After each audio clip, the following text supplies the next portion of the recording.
Good morning everyone. It's a beautiful Thursday morning and we have a new enrollee of the course BS Forensic Science. Ito yung kurso na kami lang, of course, dito sa La Union ang merong kurso na ganito since syempre matagal lang po sa school nasikos sa ang BS Criminology. So, ano po pangalan natin? I am just Right. barangay Marian ng San Fernando.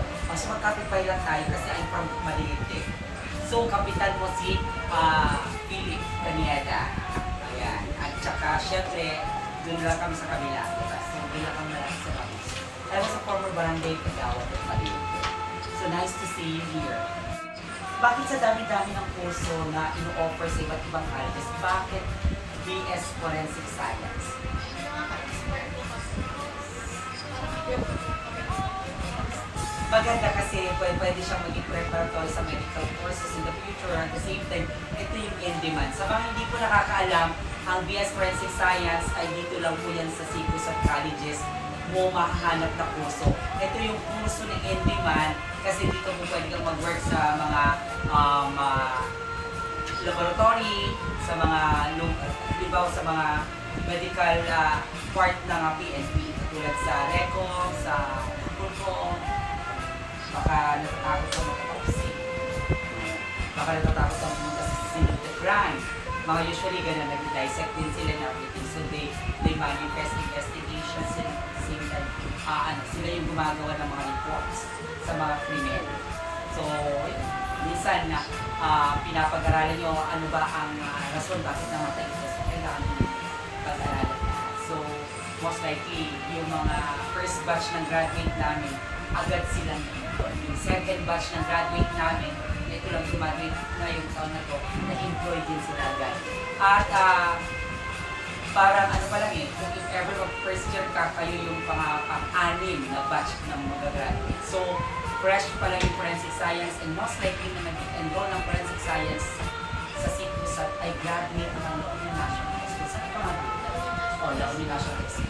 If you're familiar with Sophia Hussein, who happened to be our consistent Mr. Annie at BS Forensic Science, Manipulander, from the science stream ng La Union. So welcome to SIGUSan. Do you have expectations sa kurso at sa school? Mahirap, walang mahirap na kurso, my dear. Ano na talaga yan, mas bibigyan mo ng time yung yung pag-aaral mo kasi yun yung pinaka-importante. Kasi most likely ang forensic science, most likely medical ang mga subjects. Mga theories and concepts kasi para pag-aralan nyo rin yung iba't ibang parte ng katawan, ganyan. Kaya you would expect na mga professors nyo, mga instructors nyo are doctors and lawyers. Magpapunti lang yung mga retired colonel, retired general na mga teachers nyo kasi talagang yung papag-aralan yung mga subjects niya ay talagang kakailanganin niya sa mga investigations, sa mga i-report nyo soon kapag ka nandun na kayo na-deploy na kayo sa workplace. Thank you so much. Hoping na dumami pa kayo. Kasi ngayon lang din ako naka-encounter ng student na parang bago sa pandinig mo at parang maganda sa pandinig ng forensic science. Yun, nakapaloob na dyan yung mahirap na kurso para kang kumuha rin ng Doctor of Medicine o kaya BS Nursing or kaya MedTech. Pero maganda yan ang kurso. Challenging. Ready ka na rin ba sa ROTC? Nakikita mo ba yung mga trainings sa ROTC dito? Kasi very rigid ang trainings ng ROTC dito sa SIGUS kasi nga, we are the only private school na may ROTC. The rest dito sa La Union, DIMSU, NU, at saka DIMSU, mid lang ang mayroong ROTC. Ang private school lang na may ROTC is SIGUS. Kasi nga, syempre, ito ang aming pinaka-kilala na mga kurso, BS Crim, at saka Forensic Science. So, hoping that you enjoy. If you have problems soon in the future, you just visit my office because this is your office because it's just appears office.